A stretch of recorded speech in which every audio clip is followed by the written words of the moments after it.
C'est parti pour le mois de mars avec ses premières annonces, calendrier chargé, avec les plus grosses annonces pratiquement du mois. Nous avons PMI, ADP, chômage, création d'emplois dans le secteur non agricole. Bref, tous ces moments où on va avoir, une manipulation. Je vous rappelle, qu'est-ce que c'est une manipulation? Par exemple ici, on a un range, on va chercher, une liquidité ici en haut et on a une impulsion qui nous laisse une imbalance et on part en tendance. Donc on laisse, faire la manipulation pendant l'annonce et c'est après, quand la poussière est retombée, il s'agit quelquefois juste de quelques minutes après, nous avons un setup et on se dirige vers un objectif au-dessus, une projection ou quel que soit le niveau que nous indique notre plan, notre stratégie. Je suis Christine, bienvenue sur ma chaîne. Tous les ans, c'est pareil, les 15 premiers jours de mars, on nous annonce la tempête en nous disant voilà, ça va chuter et après le 15 mars, à partir du 14, on a des retracements haussiers. Donc là, nous sommes en weekly, ce qui veut dire que chaque bougie est une semaine. Regardez, on est remonté assez loin. D'abord en 2024, on n'a pas eu du tout de manipulation à la baisse. On a eu ce petit mouvement, mais qui est arrivé bien après, au mois de juillet. Ça, c'était en 2023. On a bien eu le retracement les 15 premiers jours et le départ. Mais indépendamment du fait que nous soyons début mars, regardez, on a ici un choche, on revient chercher le haut de cette imbalance. Manipulation logique. Et je vous rappelle que ce qui est valable en une minute, il est valable aussi en weekly comme ici, c'est-à-dire qu'on vient chercher une liquidité pour monter. Ça, c'est évidemment, nous sommes en 2022 avec oui, on a bien eu cette impulsion baissière avec un beau reversal le 7 mars. Donc on n'a pas attendu la fin des 15 premiers jours, mais regardez, là aussi, on est venu chercher cet order block. En 2021, aucun problème. La crise du Covid, oui, c'est vrai, ça s'est passé pendant cette période. Donc vraiment, analysons clairement et objectivement ce fait des 15 premiers jours de mars houleux avec ce que nous avons. Donc cette année, on a Trump, donc c'est pas rien. On va faire attention, on va faire notre analyse, mais regardez, on n'a rien eu de spectaculaire en 2019 ni en 2018. Et ensuite, vous pouvez remonter 2017, pareil, 2016, pareil, 2015, pareil, 2014, on a eu ces deux bougies baissières, mais rien de fou. Regardez, si vous remontez les graphiques, je l'ai fait, regardez jusqu'en 2012, avec les statistiques sont pas folles en faveur d'une chute spectaculaire, hormis celle du Covid et celle-ci de 2022 pour les 15 premiers jours. Donc attention, ne croyez pas tout sur parole et vérifiez sur vos graphiques quand on vous annonce ce genre de choses. Nouvelle bougie mensuelle aujourd'hui, on ouvre en gap haussier. Ça, ce sont des niveaux weekly qu'on va aller voir tout de suite. Ce qu'on constate, c'est qu'on a une impulsion haussière qui nous a laissé un plus haut. Et regardez, on est à l'intérieur de cette mèche. On va aller voir tout à l'heure que la bougie weekly est interne à la bougie weekly précédente. On n'a pris ni le haut ni le bas. Donc ce gap aussi, on va aller le noter, on va voir comment on va le travailler. Et si on crée pendant ce mois-ci une imbalance haussière ici, avec ou non la prise du haut du mois précédent. Voilà, ça c'est ma question. Quand j'ai une impulsion, que va faire cette bougie? Ah, gap haussier. Comment on va gérer le gap? Est-ce qu'on va le retracer entièrement ou est-ce qu'on va juste aller le chercher pour aller chercher la liquidité au-dessus? Est-ce qu'on va juste descendre pour créer une imbalance haussière et ensuite le travailler comme une fourchette? Ça va être la question. Mais cette impulsion haussière, pour le moment, nous dit que nous sommes haussiers. Je ne me pose pas plus de questions. En weekly, l'imbalance est au-dessous de nous, ici, c'est-à-dire qu'on a on a pris ce haut, mais on a laissé un haut d'imbalance là, et on a laissé cette liquidité disponible au-dessus de nous. La fractale du Mont 6, c'est le daily, mais vous savez, j'aime bien faire mes analyses en weekly aussi, surtout en début de mois comme ça. Donc j'ai noté le plus haut et le plus bas de la semaine précédente. On voit qu'ici, en weekly, ça se voit, on a pris le haut qui était laissé non manipulé avant d'aller créer cette imbalance ici, imbalance haussière. Nous sommes donc dans une latéralisation. On va voir comment on traite ce qui est maintenant un range. Ouverture, encore une fois, au-dessus du prix de clôture. On a laissé ce gap et nous avons ce point médian de la mèche de la bougie précédente. Petit tour en daily pour noter le plus haut et le plus bas de la bougie de vendredi et constater que on a vraiment été travaillé ce volume imbalance. On voit que cette imbalance baissière, vous vous rappelez, est une imbalance d'inversion. D'ailleurs, si on note, on avait cette première imbalance ici, Je vous note parce que c'est un bon rappel et c'est valable en toute unité de temps. Donc cette imbalance a été fermée, elle devient une imbalance d'inversion. Mais quand le prix va la retravailler, on a été chercher ce niveau, vous l'avez vu, c'était une imbalance H4 avant d'ensuite passer en dessous et de ne pas arriver à clôturer sous ce point médian là. Alors en H4, ici nous sommes heure de trading régulier, c'est-à-dire que nous avons les kill zones, hein, si on va chercher. On a notre gap d'ouverture de début de semaine, celui qu'on a sur les CFD entre la clôture de vendredi et l'ouverture de dimanche soir. On va aller le comparer avec le gap d'ouverture des horaires de trading de Francfort, parce que c'est le trading officiel, les horaires non électroniques. On a vraiment que les heures où le DAX est vraiment ouvert. Donc on voit quand même qu'on a ce gap d'ouverture, on va aller le noter. Je vais maintenant surveiller quoi? Nous sommes dans cette trend. La liquidité disponible au-dessus de nous, hein, ça va être le plus haut de la semaine dernière et en dessous de nous, le plus bas de vendredi qui est aussi le plus bas de la semaine précédente. Donc on va aller noter notre prix d'ouverture de la journée. On va continuer à noter la première demi-heure et après minuit New York et chercher cette petite imbalance. Et on fera pareil avec toutes les premières demi-heures de la session. Donc de Londres le matin et de New York le matin. Parce qu'on a vu avec les statistiques que c'était assez, enfin pas assez, c'était très pertinent, hein. On est à plus de 70% du temps, le prix va rechercher cette petite imbalance. Évidemment, tout ça se noie et se cumule avec les autres concepts et avec le plan. Donc on voit la partie pour le plan du jour. On voit on a choche ici. Quand on a cassé ce haut, on a créé ce bas, on a clôturé en dessous et cette première impulsion a été cherchée, a été créée cette imbalance. Voilà, cette imbalance, c'est une imbalance en weekly, je vous la remontre et par la même occasion, j'ai remis à jour mes 2 niveaux qui avaient bougé et qui étaient plus, sur les bons niveaux. Donc on poursuit notre raisonnement, hein. Ce niveau ici de jeudi a été chercher le volume imbalance, celui qui a suivi juste la création de cette imbalance haussière au weekly avant d'avoir comme ça un up.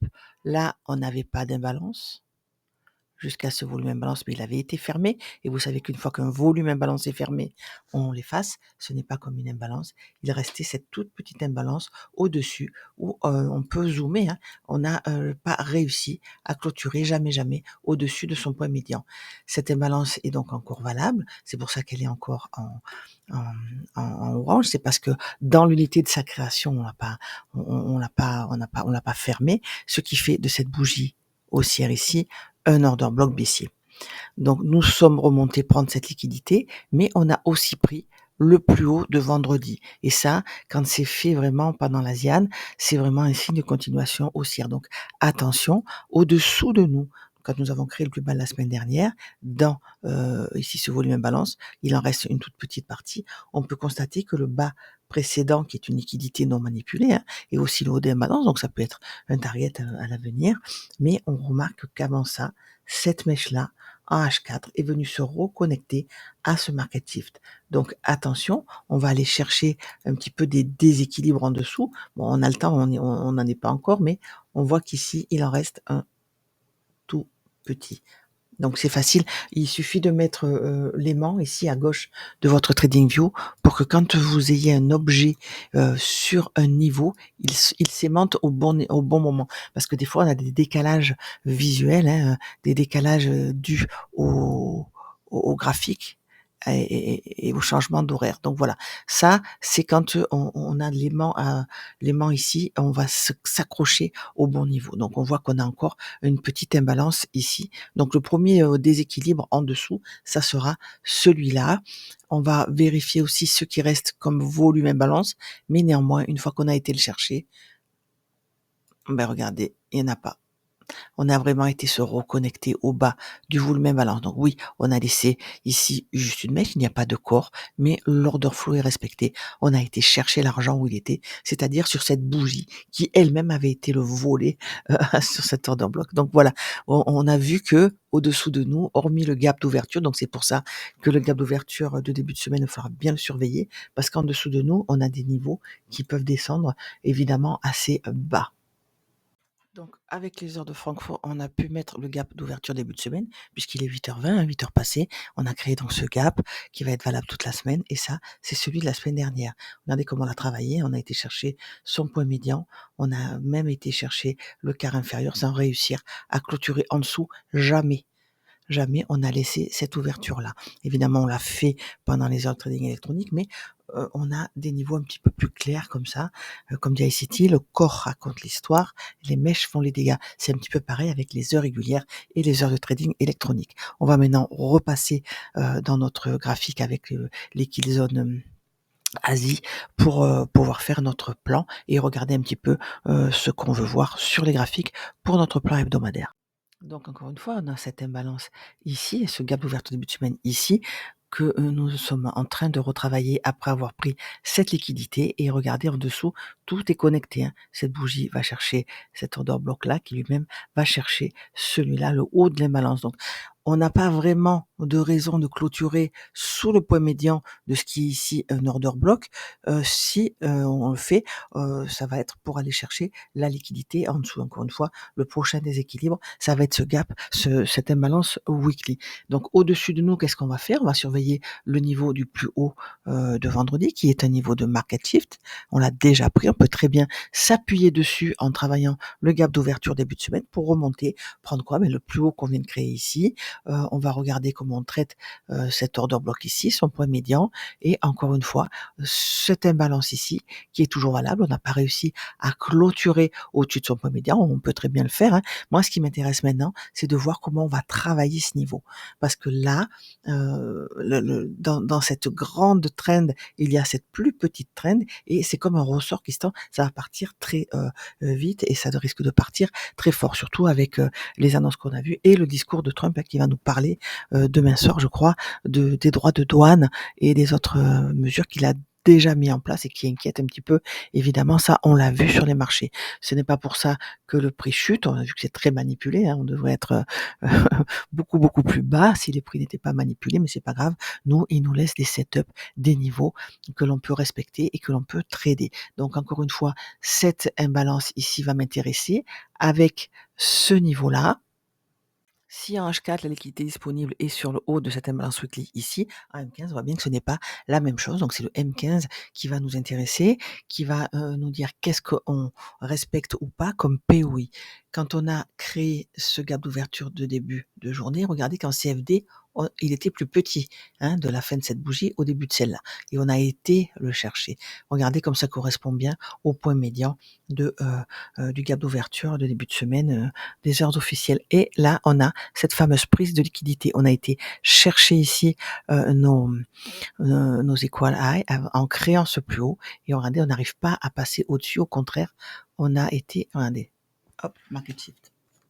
Voilà, on n'a pas réussi à prendre le plus haut encore de l'Asian. On a eu ce setup baissier. Pourquoi? Pour aller chercher le point médian sans doute de ce gap d'ouverture et le plus bas, pourquoi pas, de créer pendant l'Asian.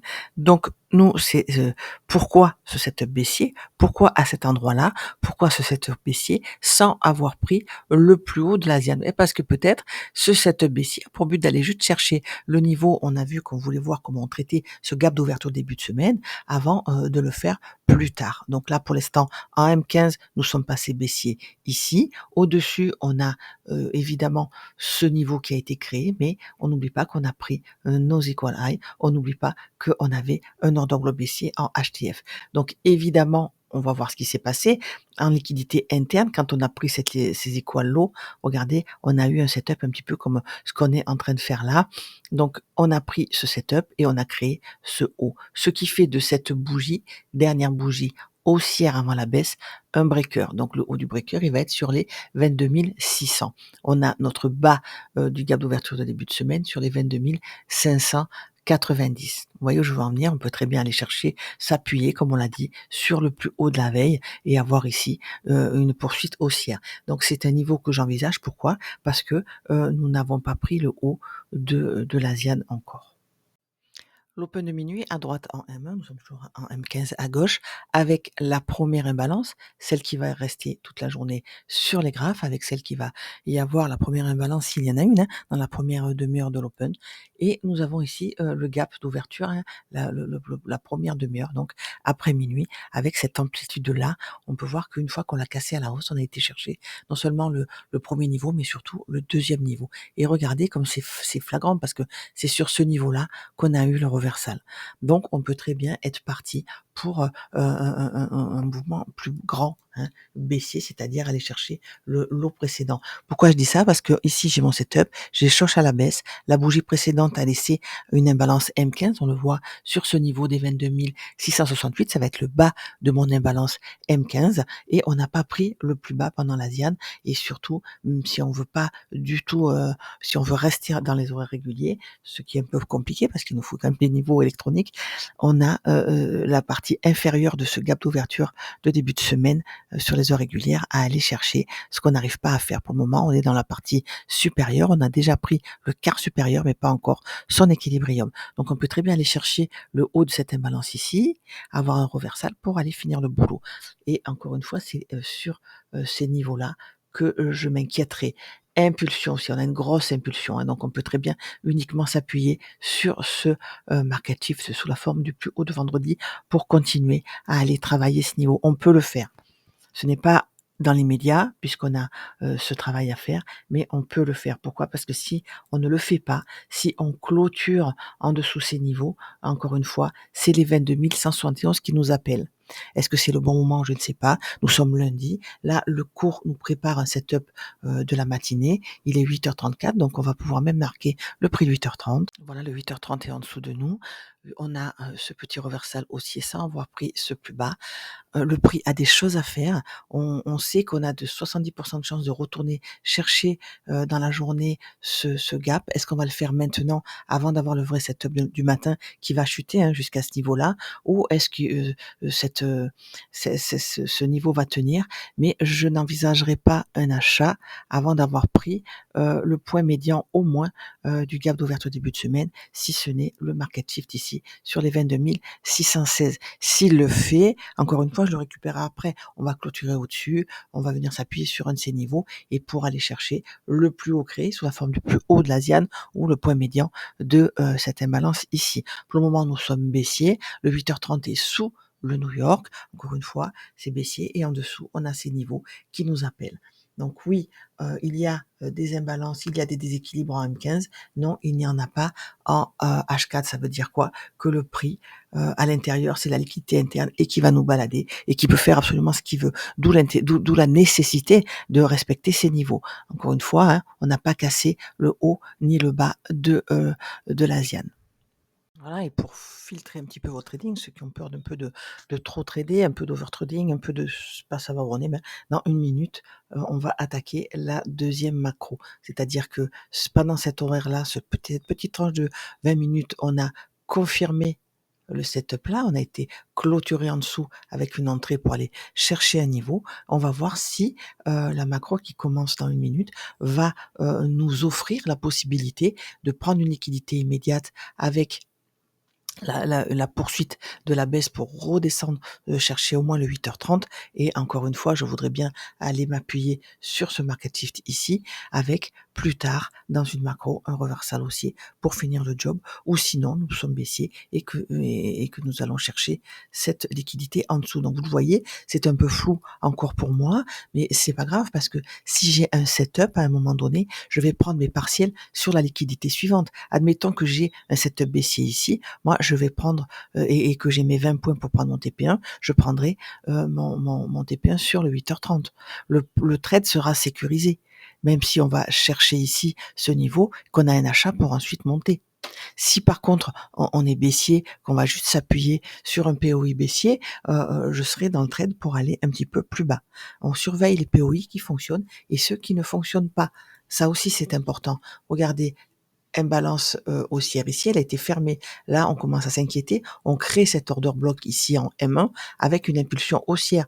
Tout va bien. Jusque là, on referme notre imbalance haussière, un deuxième imbalance haussière qui n'est pas respectée. On se dit: «Voilà, on est dans l'order block». Qu'est-ce qu'on demande dans l'order block? Une troisième confirmation, c'est-à-dire de nous renvoyer dans une imbalance baissière qui, elle, doit fonctionner. Si cette bougie avait clôturé au-dessus, j'ai invalidé le short.